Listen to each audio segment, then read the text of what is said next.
The bartender handed me the tab, but I wasn't even looking at it. My eyes were locked on a silver bracelet lying on the sticky wood surface, the kind Lana used to wear only on our anniversaries. Thin chain, tiny blue gem, clasp always gave her trouble. She'd lost it once in our backyard and spent half a day crying until I found it buried in the grass. So imagine how it felt seeing that same bracelet now, under a low haze of beer lights and stale music, not on her wrist, but left behind like it meant nothing.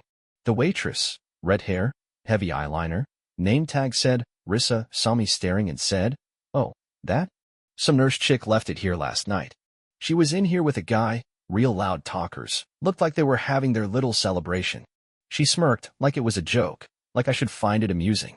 My fingers wrapped around the bracelet before I even realized I'd reached for it, and my stomach dropped. The thing about betrayal is that it doesn't slap you across the face right away. It starts slow, with little things that don't add up. Like your wife coming home at 3 a.m. claiming she was covering for a coworker who had a breakdown. Like her suddenly taking her wedding ring off because it gets in the way at work, when it never had before. Like her laughing too hard at texts you never get to see and spending weekends with a friend from the gym whose name she never wants to say out loud. I used to brush it off, convinced myself I was being paranoid, that everyone gets weird sometimes, especially when work's stressful and life gets into that same routine. But standing there with that bracelet in my hand, feeling like I just got kicked in the chest, I knew something was seriously wrong. I didn't say a word to Rissa. I just paid the tab, stuffed the bracelet into my pocket, and walked out. The night air hit me like a slap.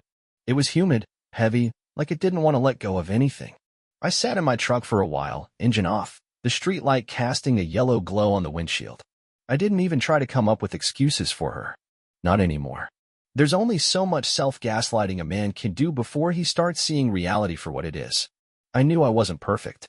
I worked too much, didn't always listen when I should have, wasn't the romantic type. But I was loyal. I never looked at another woman.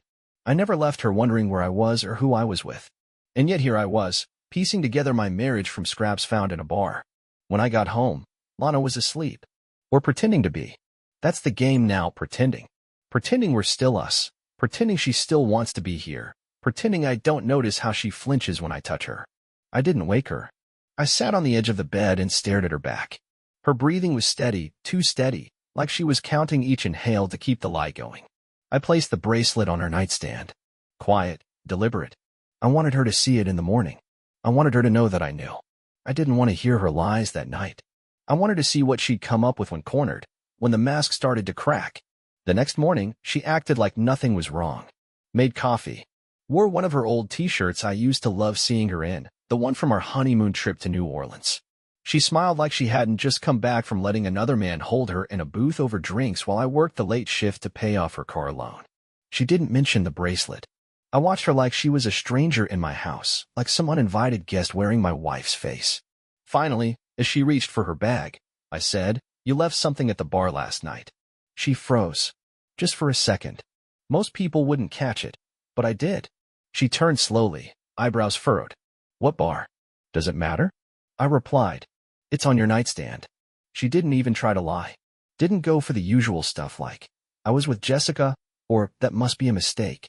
She just stared at me, silent, like we were having a conversation in some other language that didn't need words. Then she muttered, "I was going to tell you." "When?" I asked. "After your next round of drinks? After the next night you get home at 3 in the morning smelling like cheap cologne that isn't mine." She didn't answer. She didn't cry. She didn't plead. She just picked up her keys and left the house. Just like that. No explanation. No denial. No fight. Like it wasn't even worth defending. I sat there for an hour trying to figure out what the hell had just happened. Then I got in my truck and drove to the hospital. I knew her schedule. I knew where she parked. I waited across the street in an empty lot like a private investigator in one of those dumb thrillers you catch on late-night cable. Around 7:45 a.m., I saw her walking with someone. Male. Taller than me. Dark hair, clean-shaven, probably early 30s. They weren't touching, but the way they looked at each other said everything I needed to know. That soft expression people get when they're still in the honeymoon phase. That way her eyes followed his lips when he spoke. I'd seen that look before. On her face. Years ago. When it was me she looked at like that. I stayed until they went inside, then drove back home without saying a word. I didn't confront her that day. I didn't text her, didn't leave her angry voicemails, didn't demand answers. No more pretending. I needed a plan, not a meltdown. She thought she had the upper hand, that she could keep living this double life while I sat at home playing the clueless husband. But that bracelet was her mistake. A small detail, easily missed, but enough to change everything. I was done guessing. I was going to find out the truth, on my terms, and she wasn't going to see it coming. And that was just the beginning. You think betrayal breaks a man, but sometimes it wakes him up. Sometimes it pulls the blindfold off and shows you who you really married. She wanted to play games. She had no idea who she was playing with. I spent the next 2 days gathering what I could without tipping her off. It wasn't about building a case for anyone else. I just needed to stop lying to myself. I started with her joint bank account. She used to be careful, hiding everything under generic purchase names like home goods or pharmacy, but recently, she'd gotten sloppy. There were charges for dinner at places we never went together, steakhouses downtown, expensive places with valet parking and linen tablecloths. One receipt even had a note, Table 17, window view, special request. I screenshotted everything and saved it in a folder called Lana Shifts on my laptop. I also checked her calendar, and sure enough, those dinners always lined up with her extra shifts or last-minute staff meetings. That evening, she came home like it was any other day.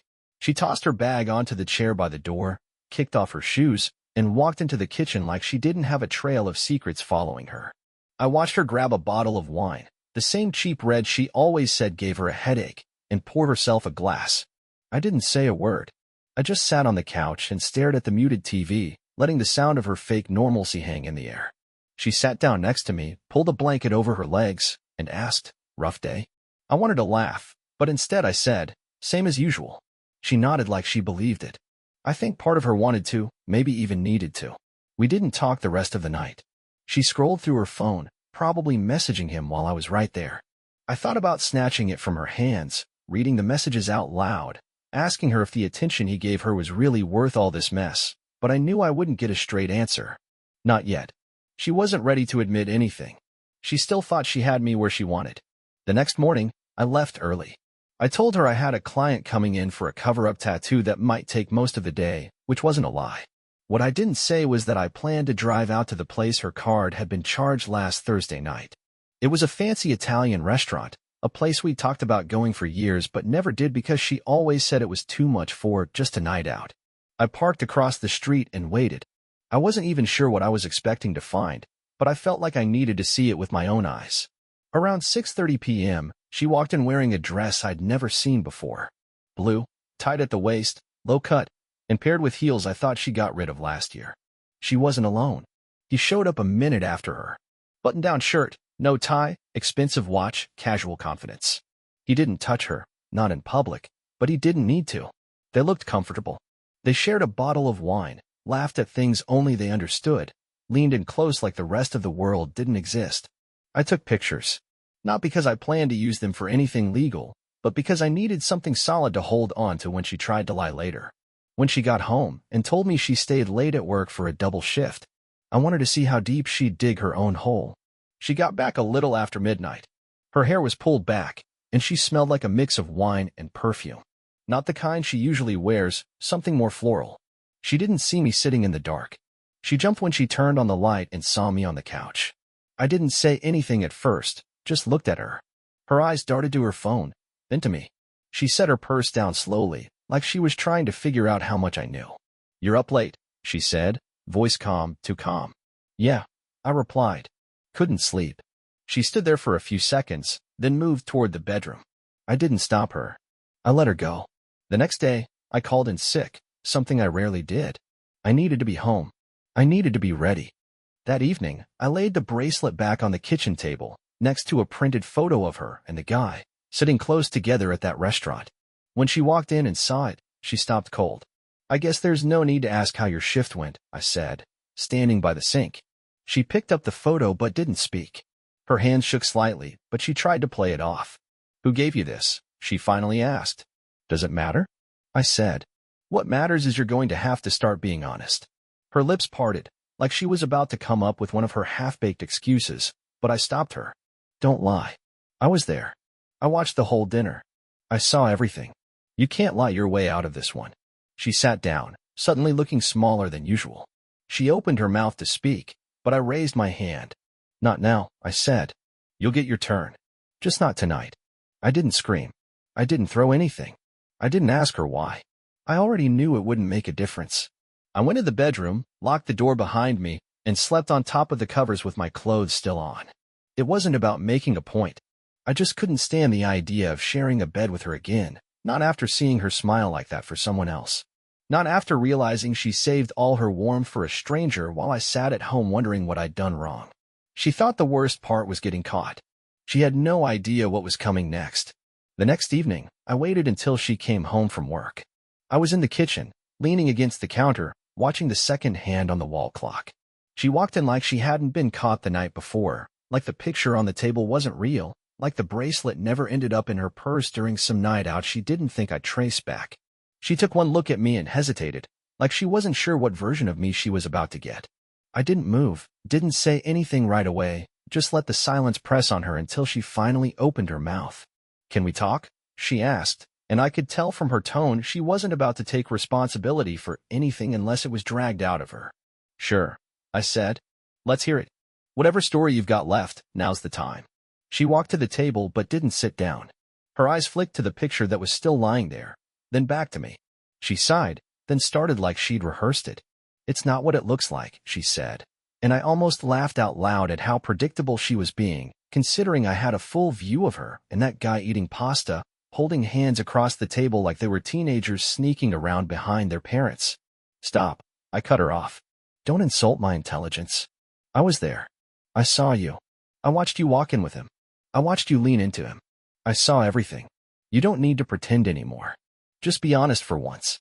Her face twisted slightly, like she wanted to be angry, but couldn't find the energy to fake it anymore.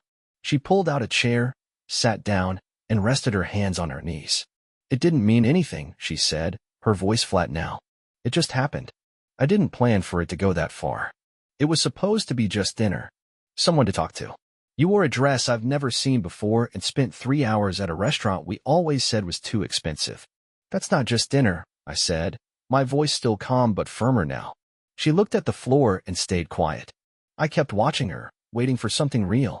Not the usual soft excuses or emotional plays, just the truth for once. "How long?" I finally asked. "A few months," she said, not looking at me. "Since around February." It was April now. That meant this started while we were still planning our anniversary weekend, when she told me she wanted to keep things simple this year because work was draining her. I remember I told her we could do whatever she wanted, even just stay home, as long as we spent the day together. And the whole time she was already somewhere else. "You kept it going after you knew I suspected something," I said. "You didn't stop. You just got sneakier." "I didn't know how to stop," she said quietly. "I didn't think I wanted to at first. Then I got scared you'd find out. I felt stuck." "You weren't stuck. You had a choice." "You still do," I said. "You could have ended it. You could have told me. But instead you kept lying. You kept pretending. You came home every night and looked me in the face like nothing was wrong. That wasn't being stuck. That was choosing to protect yourself and let me rot in the dark." She finally looked up. Her eyes were red, but she wasn't crying. She looked tired, and for a moment I wondered if she had any idea how much damage she'd done or if she just felt bad about getting caught. "I never stopped loving you," she said. That sentence made me lose it. I laughed, not because it was funny, but because it was the most disconnected thing she could have said in that moment. "You really think that matters now?" I asked. "You think telling me you still love me is going to erase all the garbage I've been swallowing for the past few months? You think that makes up for sitting across from another man while I was at home wondering if I said something wrong or didn't do enough?" "I don't expect you to forgive me," she said. "Good," I snapped. "Because I'm not there yet. I might never be." She didn't argue. She just sat there, looking at her hands, probably waiting for me to tell her what to do next. But I wasn't going to give her that. I didn't want to guide her anymore. She needed to figure out her own next move without expecting me to carry any more of it. "You're going to pack a bag," I said finally. "Tonight. Go stay with a friend. Take a week. Maybe longer. I need space. You don't get to sleep in this bed and pretend everything's fine. Not after this." She didn't fight it. She just nodded, stood up, and walked to the bedroom. I stayed in the kitchen, hands gripping the edge of the counter, eyes locked on the floor. I heard drawers open, zippers move, the quiet sound of a closet door closing. 15 minutes later, she walked out with a small suitcase and her purse. "I'll be at Jess's," she said. "Don't care where you go," I replied. "Just go." The door closed behind her. I waited until I heard her car pull out before I moved. I walked into the bedroom and looked around. Half the closet was still full, her toothbrush was still on the counter, her jacket still hanging by the door. The house didn't feel lighter with her gone. It felt heavier, quieter, like the silence finally had room to grow. I sat on the edge of the bed, stared at the floor, and felt everything catch up to me. The lies, the meal she shared with someone else, the look in her eyes when she realized I knew. I wasn't ready to make any decisions yet, but one thing was clear: this marriage wasn't what I thought it was, and the woman I shared my life with had already walked out long before I told her to. The first night alone in that house was nothing like I expected.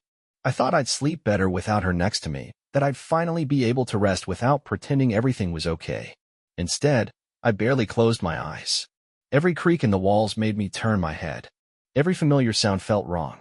The silence that I thought I wanted wrapped around me in the worst way, not comforting, not peaceful, just heavy. I didn't cry.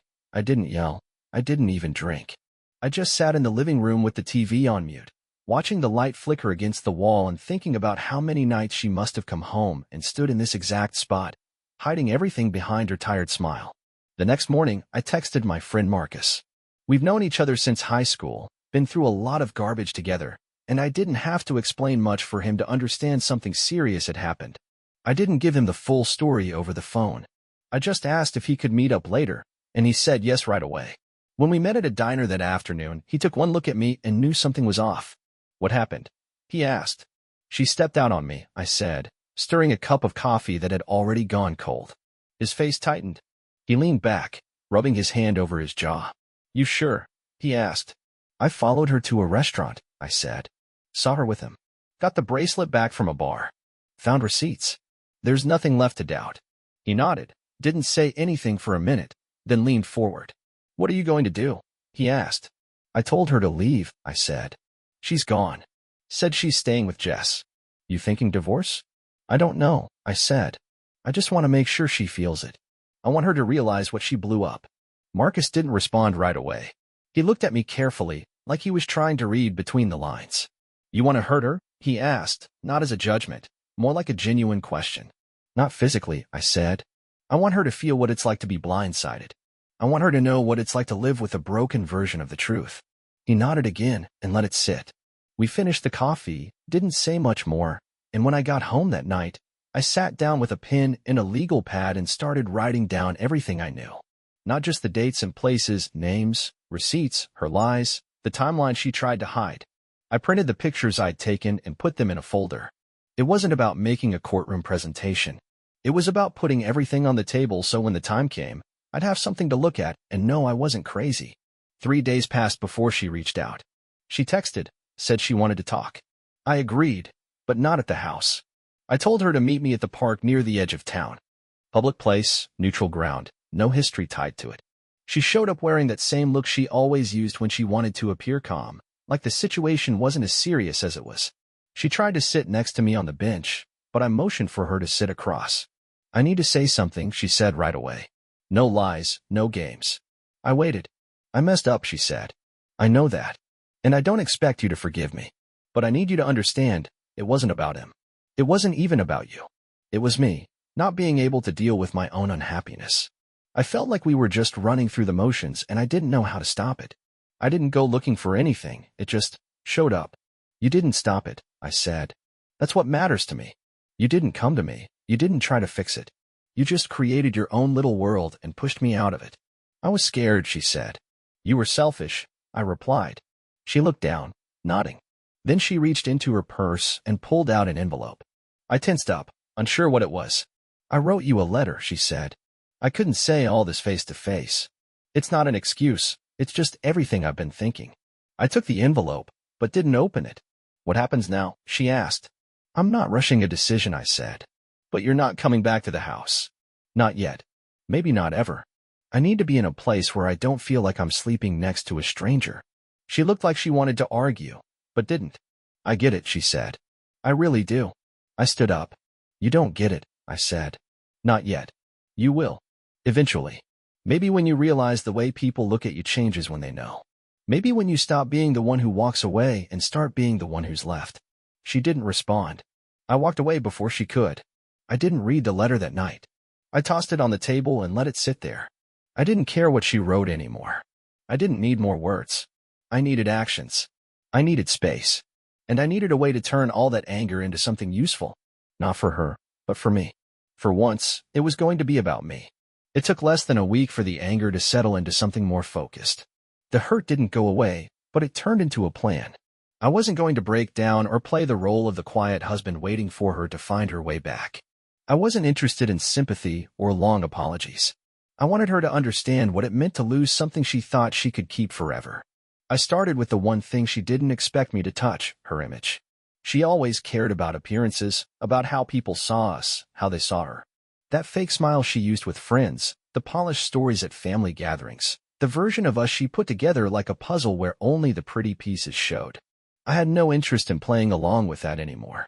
The first thing I did was meet with a lawyer. I told her everything, showed her the photos, gave her the dates. She didn't look surprised. She said she'd seen enough marriages fall apart to know how this one would go if I wanted it to. I asked her what my options were and what I could do that didn't just make me feel better for a minute, but actually left a mark. She said documentation mattered. She told me to save everything: texts, receipts, emails, and to start separating finances if I hadn't already. She also said something that stuck with me. She said the best revenge wasn't chaos, it was control. Quiet, calculated decisions that didn't just destroy a person's day, but made sure they had to live with the results. I went home and started pulling everything from our shared life into a new one. I opened a separate bank account. I removed her from the insurance. I changed the passwords on everything she no longer needed access to.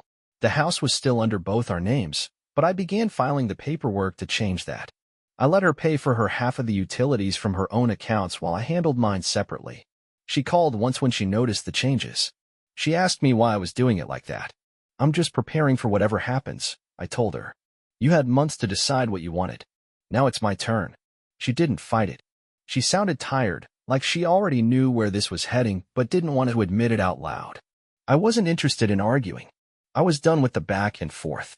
I just wanted her to feel the consequences, not through shouting or threats, but in the quiet way that your world changes when someone pulls the foundation out from under you. I met with Jess a few days later.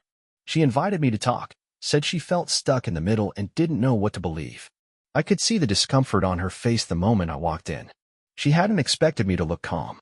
She probably thought I'd come in broken, maybe even hoping to patch things up. I let her talk first. She told me it was a mistake, Jess said. That it wasn't serious. That it was just a thing that happened when she wasn't thinking clearly. She kept it going for months, I replied.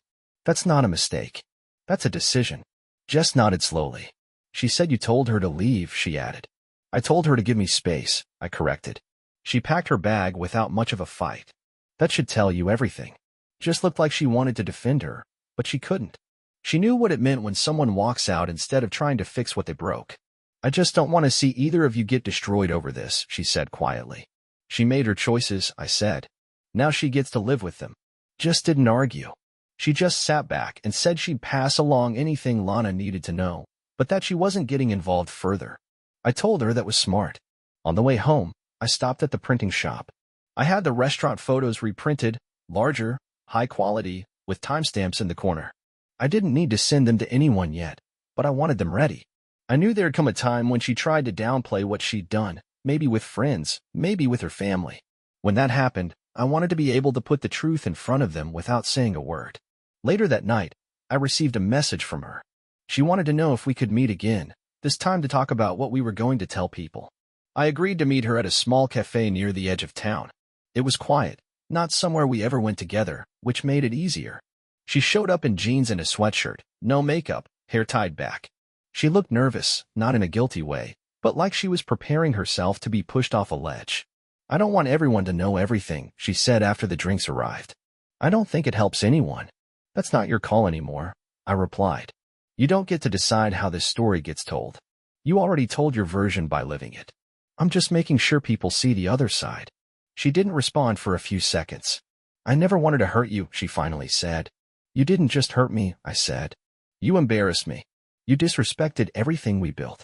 And the part that sticks with me the most isn't even the betrayal, It's how easily you moved on from it like I was just another inconvenience. Her hands trembled slightly as she picked up her cup. She looked like she had a dozen things to say but didn't know where to start. I didn't offer her a lifeline. This isn't about revenge, I said. It's about balance. You walked around with your head held high while you lied to me. Now it's my turn to stand up straight and let the truth walk with me. She nodded, slowly, then reached for her bag. I'll get my things from the house next week, she said. Just let me know when. I stood up. I'll be gone all day Tuesday, I said. That should give you plenty of time. I left the cafe without saying anything else. She had her answer, and I had what I needed to move forward. She might have walked out first, but I was the one who'd be finishing this on my terms. Tuesday came, and I didn't stay home. I didn't even stay in town. I got in the truck early that morning, drove 2 hours out to Clearwater, parked at the beach, and just walked.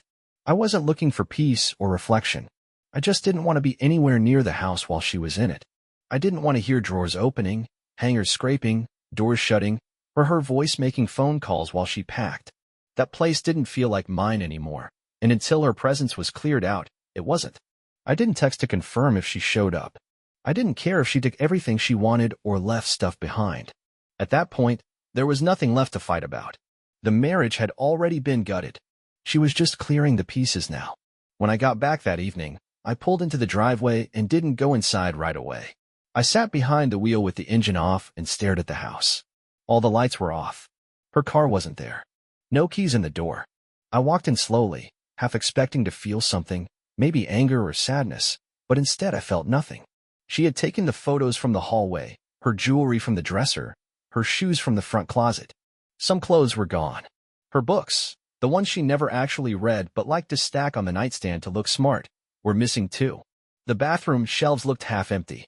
She didn't take the blanket from the couch, the one she used every time she pretended to be cold when she didn't want to be close to me. That was still there, and I left it. Let it sit where she left it. In the bedroom, the closet door was left open. Her side was bare, the hangers pushed to one end. The space looked like it was waiting for something. I didn't close the door. I just stood there, then walked out and shut the light. Later that night, around 11, I got the last message I would ever get from her. It wasn't dramatic. It wasn't long. Just a line that said, "I'm sorry for how things turned out. I wish you didn't hate me." I didn't respond. I wasn't going to play into her need for closure. She didn't deserve to be comforted for what she caused. Let her sit with that sentence unanswered. Let her wonder if I ever read it, if I cared, if I still thought about her. That would be my silence, not as punishment, but as proof that some doors really don't get opened again once they're closed. 2 weeks later, I filed the paperwork. I handed over the folder to the attorney with everything inside: receipts, the photos, the calendar notes, all the timelines and statements she gave me in our conversations. It was all in there. My lawyer said she didn't contest anything. She didn't even ask for anything in return. She signed her parts and sent them back within days. It was quick, quiet, transactional. I didn't attend any court hearing. My lawyer handled it all. A few weeks later, I got the official document in the mail, confirming it was over. That day, I sat down at the kitchen table, unfolded the letter, and just stared at the paper. Then I got up, walked outside, and threw it into the trash. I started changing things in the house after that. I got rid of the headboard, replaced the curtains in the living room, painted the hallway. I wasn't trying to erase her. I was just trying to reclaim the space. Every change was a way of marking the place as mine again, not ours. I didn't keep any of her notes, her cards, or her pictures. I wasn't building a museum of a failed relationship. I wasn't keeping pieces to mourn. I was done remembering her that way. Marcus came over the following weekend to help move a few heavy things. We grilled outside, cracked open a couple beers, and didn't talk about her. He didn't ask, and I didn't bring it up. We talked about work, about the game, about a concert next month. It felt good to have a night without her name sitting in the middle of it. A few people found out through mutual connections. Some called, some sent messages. A few friends tried to be neutral, asking how I was holding up, if there was anything I needed. I appreciated the ones who didn't press for details, who didn't pretend to know what to say. The ones who showed up and stayed silent with me were the ones that mattered most. And then it just became normal. Days passed. She stopped being part of the routine. I stopped checking her social media, stopped wondering what she was doing, who she was with. I didn't care. I had work, I had my space, and for the first time in months, I could breathe without waiting for the next lie. You always think betrayal will wreck you. And yeah, for a while, it knocks you down. But eventually, you start to rebuild. Not because you want to prove anything to anyone, but because you remember who you were before someone tried to break you. That guy, the one before all the lies, he's still in there. You just have to stop letting the wrong person have access to him. The last time I saw her was at a gas station by the highway about 3 months later. She didn't see me. She was with someone else. I watched them from inside my car.